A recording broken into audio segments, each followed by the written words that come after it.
మన హైందవ పురాణాల ప్రకారం ఆదిపరాశక్తి సర్వశక్తివంతురాలైన దేవత ఆదిపరాశక్తి పరబ్రహ్మస్వరూపిణి శ్రీమద్దేవి భాగవత పురాణంలో ఈ సమస్త సృష్టి యొక్క మూల సృష్టికర్త పరిరక్షకురాలు మరియు వినాశకారి ఆదిపరాశక్తి అని ప్రస్తావించబడింది. అలాగే శ్రీమద్దేవి భాగవత పురాణం ప్రకారం త్రిశక్తులైన సరస్వతి లక్ష్మి పార్వతిని మరియు త్రిమూర్తులైన బ్రహ్మ విష్ణువు మరియు మహేశ్వరులను ఆదిపరాశక్తి సృష్టించిందని ప్రస్తావించబడింది. అయితే ఆదిశక్తి అంటే ఏమిటి? ఆదిశక్తి త్రిమూర్తులను మరియు త్రిశక్తులను ఎలా సృష్టించింది? సప్త మాతృకలు అంటే ఎవరు? నవగ్రహాలను పాలించే శక్తులు ఎవరు? శక్తి లేకపోతే శివుడంతటి వాడు కూడా శవంతో సమానం అనేది ఎంతవరకు నిజం?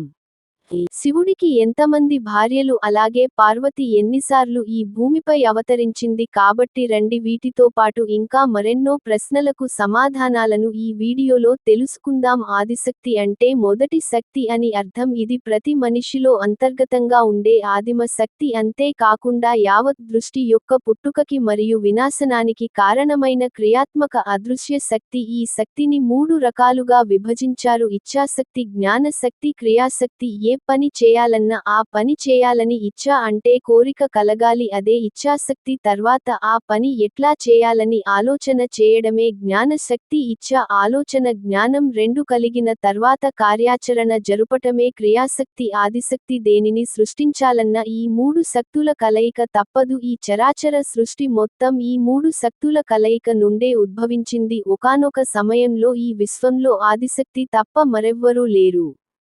ఆమె శక్తి స్వరూపిణి, స్వయం స్వతంత్రురాలు. ఈ విశ్వంలో ఒంటరిగా ఉన్న ఆదిపరాశక్తికి మరో శక్తిని సృష్టించాలని ఇచ్ఛ అంటే కోరిక కలిగింది. కోరిక అభివృద్ధి చెంది కోరిక నుండి జ్ఞానం, జ్ఞానం నుండి చర్య పుట్టింది. ఈ త్రిశక్తులే త్రిమూర్తులుగా అంటే పాశుపత ఇచ్ఛా శక్తికి, హరిజ్ఞాన శక్తికి మరియు బ్రహ్మ క్రియాశక్తికి ప్రతిరూపం. ఈ విధంగా ఆమె త్రిమూర్తులను సృష్టించి విశ్వసృష్టిని ప్రారంభించింది. అయితే కాళికా పురాణం, లలితా సహస్రనామం, దేవి భాగవత పురాణాలలో ఆదిపరాశక్తి గురించి ఈ విధంగా ప్రస్తావించబడింది. దేవి భాగవత పురాణం ప్రకారం ఆదిపరాశక్తి త్రిమూర్తులను ఆమె దివ్య నివాసమైన మణిద్వీపానికి ఆహ్వానించినప్పుడు త్రిమూర్తులు ఆమె 7 సింహాలతో కూడిన రత్నాల సింహాసనం కలిగిన రథంపై కూర్చోవడానికి చూశారు. ఆమె ముఖం కొన్ని కోట్ల నక్షత్రాల యొక్క కాంతితో ప్రకాశిస్తుంది. ఆమె దివ్య స్వరూపాన్ని త్రిమూర్తులు తమ నేత్రాలతో చూడలేకపోయారు. అప్పుడు ఈ విశ్వంలో ఆమె సృష్టి, స్థితి, లయ కారకురాలని త్రిమూర్తులు గ్రహించారు. అప్పుడు ఆదిపరాశక్తి తన గురించి ఇలా వివరిస్తుంది: నేను ఆదిపరాశక్తిని, భువనేశ్వరిని, సకల చరాచర సృష్టి నా సొంతం. నేను అఖండ సత్యాన్ని, స్త్రీ రూపంలో నేను చలనశీల శక్తిని, పురుష రూపంలో అచలన శక్తిని. నా యొక్క శక్తితో ఈ సృష్టిని మీ ముగ్గురు పాలిస్తారు. అఖండ సత్యం యొక్క పురుషరూపాలు మీరు ముగ్గురైతే దానికి స్త్రీ రూపాన్ని నేనే. నేను రూపరహితము, సర్వానికి అతీతం. అన్ని దైవశక్తులు నాలోనే ఇమిడి ఉన్నాయి.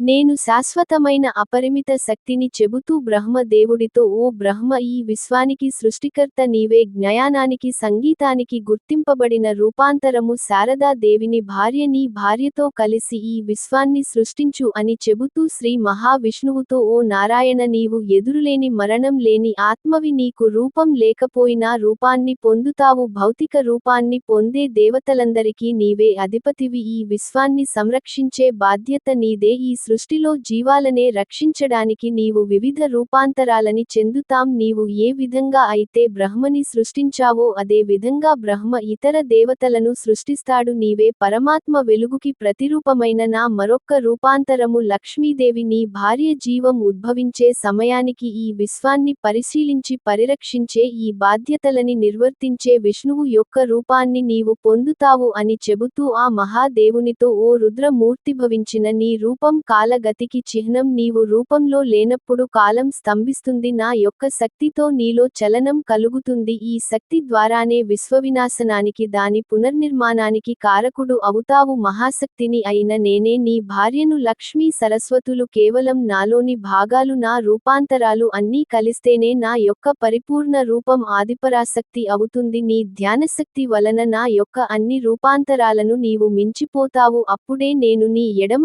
భాగము నుండి నుండి శక్తి రూపంలో అవతరిస్తాను అని అంటుంది దేవి. భాగవత పురాణం ప్రకారం బీజ మంత్రమైన క్లీంని జపిస్తూ శివుడు ఆదిశక్తిపై దృష్టి కేంద్రీకరించి వేల ఏళ్లకు ధ్యానం చేస్తారు. శివుడి ఎడమ భాగము నుండి సిద్ధి ధాత్రిగా రూపాంతరము చెంది శివుడికి ఆదిశక్తి ప్రత్యక్షమవుతుంది. దానితో శివుడు అర్ధనారీశ్వరుడిగా, అంటే అతని శరీరం సగం పురుషుడిగా మరియు సగం స్త్రీగా కనిపిస్తుంది. శివపురాణం ప్రకారం సృష్టి విస్తరించడం లేదని గమనించిన బ్రహ్మదేవుడు ఆందోళన చెంది శివుడి కొరకు తపస్సు చేస్తాడు. శివుడు తన తపస్సుకు మెచ్చి అర్ధనారీశ్వరుడిగా దర్శనమిస్తాడు. బ్రహ్మ అర్ధనారీశ్వర శివుడి రూపాన్ని పూజిస్తాడు. అతని పూజకు సంతోషించి శివుడు ఏం కావాలో కోరుకోమని వరం ఇస్తాడు. అప్పుడు బ్రహ్మ ప్రపంచాన్ని సృష్టించడానికి తనకు శక్తి అవసరం కాబట్టి తన నుండి శక్తిని వేరు చేయమని బ్రహ్మ శివుడిని కోరారు. అందువలన శివుడు బ్రహ్మ కోరిక మేరకు తన నుండి శక్తిని వేరు చేస్తారు. వేరు చేసిన ఆ శక్తి మరెవరో కాదు, ఆది పరాశక్తి యొక్క మరో రూపమే సౌందర్యానికి దేవత అయిన దుర్గాదేవి. దుర్గాదేవిని ప్రకృతి అని కూడా అంటారు. దుర్గాదేవి సాత్విక, రాజసిక, తామసిక గుణాలు మూడు కలిసిన ఆదిపరాశక్తి యొక్క భౌతిక రూపం. బ్రహ్మ శివుడి నుండి వేరు చేయబడిన శక్తితో ఈ ప్రపంచాన్ని సృష్టించారు.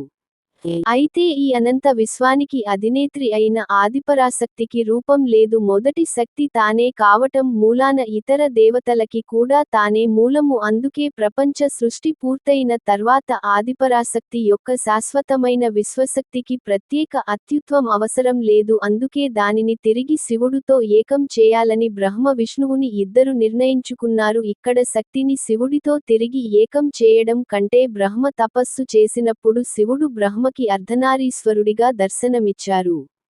బ్రహ్మ కోరిక మేరకు శివుడు అతని నుండి శక్తిని వేరు చేశారు. ఆ శక్తి సహాయంతో బ్రహ్మదేవుడు ఈ ప్రపంచాన్ని సృష్టించి తిరిగి శక్తిని శివుడితో ఏకం చేయాలని, అంటే అర్ధనారీశ్వరుడిగా చేయాలని బ్రహ్మ విష్ణువులు ఇద్దరు నిర్ణయించుకుంటారు. ఎప్పుడైతే శక్తి శివుడితో ఏకమవుతుందో అప్పుడే ఈ సృష్టిలో కదలిక ఏర్పడుతుంది. అందుకే ఆదిశక్తి అవతారం ఎత్తి సతీ దేవిగా పిలవబడింది. దురదృష్టవశాత్తు విషాదకరమైన సంఘటనల సమయంలో సతి తన భౌతిక రూపాన్ని త్యాగం చేయాల్సి వచ్చింది. దానితో శివుడు సతిని కూలిపోయిన బాధతో ఈ భూలోకాన్ని వదిలి లోతైన ధ్యానంలోకి వెళ్లిపోయారు. అయితే ఆదిశక్తిని శివుడితో తిరిగి ఏకం చేయాలనే ప్రక్రియ ఆగిపోయింది. అందుకే ఈ భూమిపై శివుడిని రప్పించడానికి మరియు శక్తిని శివుడితో ఏకం చేయడానికి ఆదిపరాశక్తి పార్వతీదేవిగా అవతరించే ముందు ఆదిపరాశక్తి హిమాలయ పర్వత మహారాజుకి ప్రత్యక్షమై తనని తాను పరిచయం చేసుకొని ఈ విశ్వాన్ని తనే సృష్టించిందని, తనే పరబ్రహ్మ స్వరూపిణిని అని, జయం విజయం తానేనని, బ్రహ్మ తన స్పష్టమైన రూపాంతరమని, విష్ణువు తన అస్పష్టమైన రూపాంతరం అని, శివుడు తన అతిశయ రూపాంతరమని ఎవరు కని విని ఎరుగని విధంగా తన రూపాన్ని హిమాలయ పర్వత మహారాజుకి చూపించి సత్యం లోకాన్ని, తన నుదుటన విశ్వాన్ని, తన కురులలో సూర్యచంద్రులను, తన కళ్ళుగా నాలుగు దిక్కులను, తన కర్ణాలుగా వేదాలనే, తన మాటలుగా మృత్యువు అనురాగం భావోద్వేగాలను, తన దంతాలుగా మాయను, తన చిరునవ్వుగా చూపించి సృష్టి రహస్యాన్ని వివరించి హిమాలయ పర్వత రాజుకి కూతురిగా జన్మిస్తుంది. ఆ తర్వాత హిమాలయ పర్వత రాజు ఆది పరాశక్తికి పార్వతీదేవి అని నామకరణం చేస్తారు. ఆ తర్వాత పార్వతీదేవి శివుడిని వివాహం చేసుకుంటుంది. దానితో శక్తిని శివుడితో తిరిగి ఏకం చేసే ప్రక్రియ పూర్తవడంతో సగభాగం శివుడు సగభాగం పార్వతి కలిసి తిరిగి అర్ధనారీశ్వరుడు గారు రూపుదిద్దుకుంటాడు ఆ మహాదేవుడు. అందుకే శివుడిని అర్ధనారీశ్వరుడు అని అంటారు. అయితే ఇక్కడ మీకు ఒక సందేహం రావచ్చు, అస్సలు శివుడు ఎంత మంది భార్యలు మరియు ఆదిపరాశక్తి పార్వతిగా ఎన్నిసార్లు పిలవబడిందని. అయితే శివుడికి కేవలం ఇద్దరే భార్యను, సతి మరియు పార్వతి. కానీ మన హిందూ పురాణాల ప్రకారం పార్వతీదేవి శివుడిని వివాహం చేసుకోకముందు ఈ భూలోకంలో 108 సార్లు జన్మించినట్లు ప్రస్తావించబడింది. అయితే ఇక్కడ మనం తెలుసుకోవలసిన ముఖ్యమైన విషయానికి ఏమిటంటే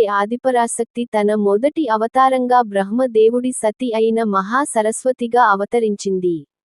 అంతేకాని సరస్వతిని బ్రహ్మ సృష్టించలేదు. అలాగని బ్రహ్మ తన కూతురిని వివాహం చేసుకోలేదు. ఇది బయట బాగా ప్రచారంలో ఉన్న తప్పుడు వార్త. ఆదిపరాశక్తి తన రెండవ అవతారంగా విష్ణు దేవుడి సతిగా మహాలక్ష్మిగా అవతరించింది మరియు ఆదిపరాశక్తి తన మూడవ అవతారంగా మహాదేవుడి సతి మహాకాళిగా అవతరించింది.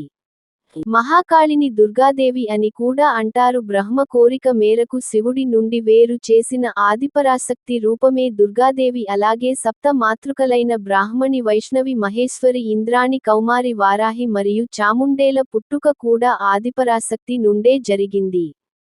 ఆదిపరాశక్తి యొక్క వివిధ అవతారాలకి దక్షిణ భారతదేశంలో పలు ప్రదేశాలలో పలు ఆలయాలు ఉన్నాయి. గ్రామీణ ప్రజలు అమ్మవారి గ్రామాన్ని రక్షిస్తుందని, ఊరి బాగోగులను చూసుకుంటుందని, రోగాలను నయం చేస్తుందని నమ్ముతారు. సంవత్సరానికి ఒకసారి అమ్మవారి జాతర అని అత్యంత ఉత్సాహంగా నిర్వహిస్తారు. మహంకాళి, కనకదుర్గ, లక్ష్మీదేవి, మీనాక్షి, గంగమ్మ, కామాక్షమ్మ, ఎల్లమ్మ, పోచమ్మ, మరియమ్మ, ముత్యాలమ్మ, పోలేరమ్మ అని వివిధ రూపాలలో పూజిస్తారు. అయితే ఈ రూపాలన్నింటినీ ఆదిపరాశక్తి యొక్క రూపాంతరాలుగా చెప్పవచ్చు. అంతేకాకుండా ఆదిశక్తి నవగ్రహాలు అన్నింటిని నియంత్రిస్తుంది. అంటే ఆదిపరాశక్తి అనేది భౌతిక శక్తి, విద్యా శక్తి, మాయాశక్తిగా తనని తాను విభజించుకుని అవతారాలను ఎత్తింది. దైవ క్రమాన్ని నడిపించే నవగ్రహాలు భౌతిక శక్తి నుండి మరియు దశావతారాలలో ఒకటైన కాళీ విద్యా శక్తి నుండి, అలాగే యోగ మాయ మరియు మహామాయలు మాయాశక్తి నుండి అవతరించి జీవాలను భ్రాంతుల నుండి రక్షించి పరమాత్మ వైపు నడిపించేలా చేస్తాయి. దుర్గా శక్తి నుండి విభజించబడిన నవదుర్గలు నవగ్రహాలను పాలించడమే కాకుండా వాటికి శక్తిని కూడా ప్రసాదిస్తాయి. కూష్మాండ శక్తి సూర్య దేవుడిని, మహాగౌరీ రాహువుని, కాలరాత్రి శని దేవుడిని, సిద్ధిధాత్రి కేతువుని, కాత్యాయని దేవగురు బృహస్పతిని, బ్రహ్మచారిని, కుజుడిని, శైలపుత్రి చంద్ర దేవుడిని, కందమాత బుధుడిని మరియు చంద్రగంట రాక్షస గురువు శుక్రుడిని పాలిస్తున్నాయి. శ్రీదేవి భాగవత పురాణం ప్రకారం విద్యా శక్తి మళ్ళీ 10 భాగాలుగా విడిపోయి విష్ణువు యొక్క 10 అవతారాలకు అసలు మూలంగా ఉద్భవించింది. వీటిని జ్ఞాన దేవతలని అంటారు. జూమావతి నుండి మత్స్యవతారం, బగ్లాముఖి నుండి కురుమావతారం, భైరవి నుండి వరాహ అవతారం, చిన్న మస్తా నుండి నరసింహ అవతారం, త్రిపుర సుందరి నుండి వామనావతారం, మాతంగి నుండి పరశురామ అవతారం నుండి శ్రీరాముడి అవతారం, కాలి నుండి శ్రీకృష్ణుడి అవతారం, కమల నుండి బుద్ధుడి అవతారం మరియు భువనేశ్వరి నుంచి కల్కి భగవానుడు అవతరించబోతున్నాడు. అయితే ఆదిశక్తి తనని తాను యోగ మాయ మహామాయక విభజించుకుంది. యోగ మాయ మాయని నియంత్రిస్తుంది. ఆధునిక వైజ్ఞానిక ఆవిష్కరణలలో శక్తి యొక్క భావము పురాణాలలోని శక్తి లేనిపై ఆధారపడదు. ఈ అనంత విశ్వం సర్వం శక్తి పైనే ఆధారపడి ఉంటుంది. ఈ విశ్వం వినాశనం అయిపోయినా శక్తి మాత్రం ఎప్పటికీ సజీవంగానే ఉంటుంది. కృష్ణశక్తి సృష్టి వినాశనానికి నాంది కాగా, శూన్య శక్తి సృష్టి పునర్నిర్మాణానికి నాంది. వినాశనానికి తర్వాత పునః సృష్టికి ముందు చైతన్యంగా ఉండే శక్తిని పవిత్ర శక్తి అంటే సైక్రెట్ ఎనర్జీ, జీరో ఎనర్జీ లేదా మహోన్నత మేధస్సు, సుప్రీం ఇంటెలిజెన్స్ అని అంటారు. దేవి భాగవత పురాణం చతుర్వేదాలు కాలిని కాలంతో పాటు ముందుకు తీసుకెళ్లి నాశనం చేసే కృష్ణ శక్తితో పోలుస్తాయి. లలితాదేవి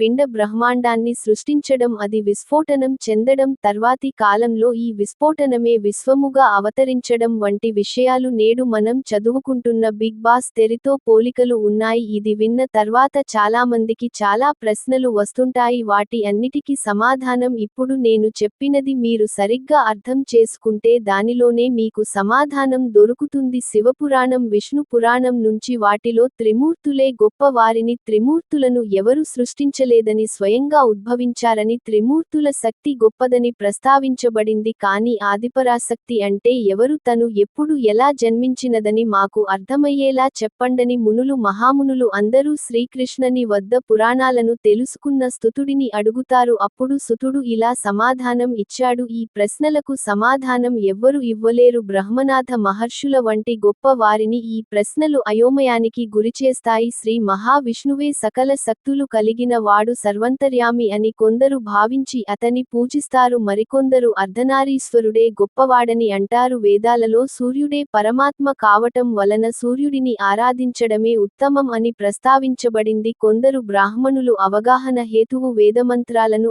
ఆధారాలుగా చూపితే, మరికొందరు పోలిక పరిస్థితులు, సత్యశోధన సూత్రాలు, సాక్ష్యాలని ఆధారంగా చూపారు. కానీ పరమాత్మ సృష్టి మూలల గురించి తెలుసుకొనటానికి ఈ ఆధారాలు ఏమాత్రం ఉపయోగపడని వేదాంతం తెలుపుతుంది. అయితే ప్రత్యక్షంగానో పరోక్షంగానో అందరూ శక్తిని మాత్రమే స్మరిస్తున్నారు. అతి సూక్ష్మ కీటకం నుండి అతి విశాల విష్ణు స్వరూపం వరకు శక్తియే సర్వంతర్యామిగా వ్యాపించి ఉంది. కృష్ణుడు శివుడు శక్తిమంతుని అయితే వారి కంటే ముందు ఉనికి గల వారిలో అస్తిత్వం గల సర్వశక్తియే వారిని శక్తిమంతులుగా చేస్తుంది. కావున శివుడు విష్ణువు ఇరువురు సృష్టికి ఆద్యులు కారు. శక్తియే ఆదిమం. మనం చేసే ఆరాధన మన నిత్య కృత్యాన్ని శక్తితోనే సాధ్యం కాబట్టి శక్తి లేనిదే సృష్టి సంరక్షణ వినాశనాలు లేవు. ఆత్మని శరీరంలోనికి ప్రవేశపెట్టాలన్న, ఆత్మ శరీరాన్ని విడిచిపోవాలన్న శక్తి అవసరం. శరీరంలోని కుండలిని శక్తిని వేరు చేసినచో శివుడు అంతటి వాడు కూడా శవంతోనే సమానమని బదిలిస్తారు.